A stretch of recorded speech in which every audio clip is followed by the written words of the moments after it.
Hello நண்பர்களே, welcome to mix media. Already இன்றைக்கி நாங்கள் அப்லோட் பண்ணியிருந்த இந்த லன்ச் மெனுவோட ஷார்ட்லேயே நீங்கள் பார்த்துருப்பீங்க இந்த சேனக்கிழங்கு பொரியல்.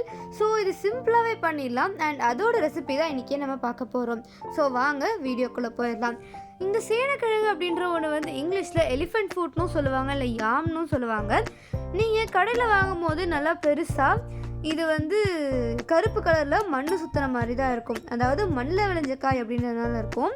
நீங்கள் அதை வாங்கிட்டு தோலெல்லாம் நல்லா க்ளீன் பண்ணி இந்த மாதிரி கட் பண்ணி எடுத்து அரிசி கழுவின தண்ணியில் ஒரு 5 மினிட்ஸ் ஊற வச்சுக்கோங்க. அதுக்கப்புறமா இந்த கிழங்கை நம்ம வேக வைக்க போகிறோம். இந்த கிழங்கு வெட்டும் போதே தெரியும், நல்லா ரெட் கலரில் இருக்கும். அதாவது ஆரஞ்சு கலரில் இருந்தது அப்படின்னா அந்த கிழங்கோட ஃப்ளேவர் இன்னும் நல்லாயிருக்கும். அதுவே இல்லாமல் கொஞ்சம் சாண்டல் கலரில் இருந்தது அப்படின்னா அந்த கிழங்கு வேக லேட் ஆகும். ஸோ இன்றைக்கி நம்மளோட கிழங்கு கொஞ்சம் சாண்டில் கலரில் தான் இருக்குது. ஸோ நம்ம நல்லா வேக வைக்கிறோம். அதை வேக வைக்கிறதுக்காக நல்லா ஒரு கடாயில் தண்ணி நல்லா சூடு பண்ணிவிட்டு மஞ்சத்தூள் ஆட் பண்ணி சால்ட் ஆட் பண்ணி கடிக்காமல் இருக்கணும் அப்படின்றதுக்காக புளி ஆட் பண்ணியிருக்கேன். இதெல்லாம் ஆட் பண்ணி ஒரு 2 மினிட்ஸ்க்கு அப்புறமா நம்ம ஆல்ரெடி அரிசி கழிஞ்ச தண்ணியில் ஊற வச்சுருக்க இந்த காயை எடுத்து இந்த மஞ்சள் தண்ணியில் ஆட் பண்ணிக்க போகிறோம். நம்ம காலிஃப்ளவர் பண்ணுற மாதிரி இதை பண்ணக்கூடாதுங்க. நல்லா ஒரு 10 மினிட்ஸ் குக் பண்ணணும். அதாவது அடுப்பை நல்லா ஹை ஃப்ளேமில் வச்சு நீங்கள் க்ளோஸ் பண்ணி வச்சுருங்க. ஸோ நல்லா குக் ஆகட்டும். அது குக் ஆனதுக்கப்புறமா நீங்கள் எடுத்து தனியாக அதை ஆற வச்சுருங்க.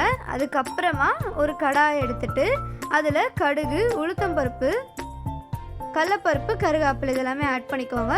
அவ்வளோதாங்க இதுக்கு இன்க்ரீடியன்ஸு.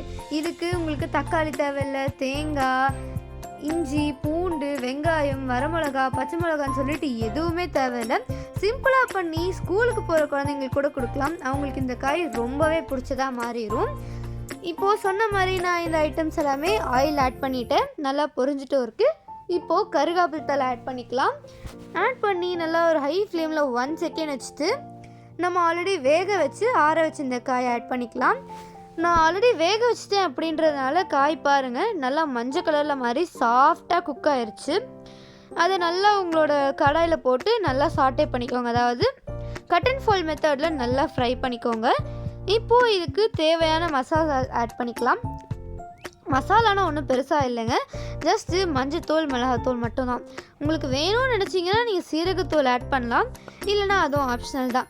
நான் இன்றைக்கி 1 ஸ்பூன் மிளகாத்தூள், 1 ஸ்பூன் மஞ்சத்தூள், 1 ஸ்பூன் காஷ்மீரி மிளகாத்தூள் ஆட் பண்ணியிருக்கேன் கலருக்காக. அதுவும் ஆப்ஷனல் தாங்க.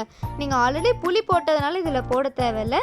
அண்ட் பெருங்காயம் தேவைன்னா நீங்கள் ஆட் பண்ணிக்கலாம், இல்லைனாலும் ஸ்கிப் பண்ணிக்கலாம். அவ்வளோதான், நம்ம ஆட் பண்ண வேண்டிய இன்க்ரீடியன்ஸ்லாம் முடிஞ்சுது. ஆல்ரெடி காயில் உப்பு போட்டதுனால உப்பு இருக்கும், அப்படியே தேவைப்பட்டால் உங்களுக்கு நீங்கள் ஆட் பண்ணிக்கலாம். ஸோ இந்த ரெசிப்பியை நீங்கள் தயிர் சாதத்துக்கு, இல்லை புளியோதரை, இல்லை தேங்காய் சாதம் அந்த மாதிரிலாம் வச்சு சாப்பிட்டிங்கன்னா டேஸ்ட் அல்டிமேட்டாக இருக்குங்க. பாருங்கள், செம்ம கலரில் இருக்குது, பார்க்கும் போதே ஆசமாக இருக்குது. ஸோ இதை குழந்தைங்களுக்கும் கொடுங்க, வீட்டில் இருக்கவங்களுக்கும் செஞ்சு கொடுங்க. அண்ட் இன்னும் இதே மாதிரி பல ரெசிபீஸ்க்காக நம்ம சேனலை சப்ஸ்கிரைப் பண்ணிவிட்டு காத்திருங்க. டாட்டா, பாய் பாய்.